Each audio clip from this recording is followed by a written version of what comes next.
About Mpumalanga. Mpumalanga means place where the sun rises. Due to the province's spectacular scenic beauty and abundance of wildlife, it is one of South Africa's major tourist destinations. With a surface area of only 79,490 square kilometers, the second smallest province after Gauteng.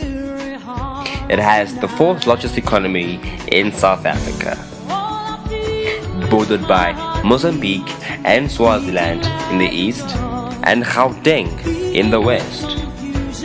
It is situated mainly on the high plateau grasslands of the Middelveld, which roll eastwards for hundreds of kilometers.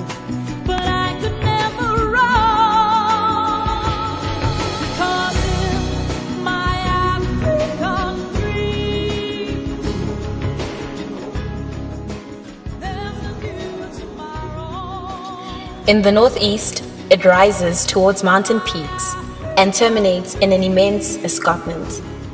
In some places, this escarpment plunges hundreds of meters down to the low-lying area known as the Lowveld. Nelspruit, now known as Mbombela, is the capital of the province and the administrative and business center of the Lowveld. Even though it is one of the smaller provinces, Mpumalanga has a population of more than 3.5 million people. Mpumalanga's official unemployment rate is 26.3%. The principal languages spoken are Siswati, isiZulu, and isiNdebele. BCSA, impacting lives.